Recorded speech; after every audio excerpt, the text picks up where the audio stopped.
বহুল আলোচিত ও প্রতীক্ষিত জাতীয় সংসদ নির্বাচনের আনুষ্ঠানিক তারিখ কবে ঘোষণা হবে সেদিকেই এখন সবার দৃষ্টি। এ নিয়ে একটি আভাসও মিলেছে। বৃহস্পতিবার বিকেলে রাষ্ট্রীয় অতিথি ভবন যমুনায় প্রধান উপদেষ্টা ড মোহাম্মদ ইউনুস এবং প্রধান নির্বাচন commissioner CEC am Nasir Uddin একান্ত বৈঠকে বসেন।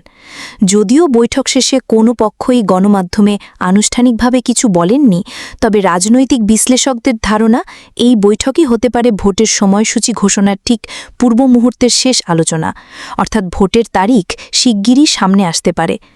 এর আগে লন্ডনে প্রধান উপদেষ্টা ও বিএনপির ভারপ্রাপ্ত চেয়ারম্যান তারেক রহমানের মধ্যকার 1-to-1 বৈঠকে 2026 সালের রমজানের আগেই নির্বাচনের সম্ভাবনার কথা বলা হয়েছিল। সেখানে ফেব্রুয়ারির প্রথমার্ধে নির্বাচন আয়োজনের আভাস পাওয়া গিয়েছিল। সেই আলোচনার রেশ ধরেই এবার দেশের মাটিতে প্রধান উপদেষ্টা ও সিইসির মুখোমুখি বৈঠককে গুরুত্বপূর্ণ মনে করছেন বিশ্লেষকরা। রাজনৈতিক বিশ্লেষক ড জাহেদুর রহমান বলেন, আমাদের বাস্তবতায় নির্বাচন কমিশনের সিদ্ধান্ত এখন অনেকটাই সরকারের ইচ্ছার সঙ্গে সঙ্গতিপূর্ণ হয়। তাই এই বৈঠকে হয়তো প্রধান উপদেষ্টার কাছ থেকে সিইসি ফেব্রুয়ারির সম্ভাব্য সময়কাল জেনে এসেছেন।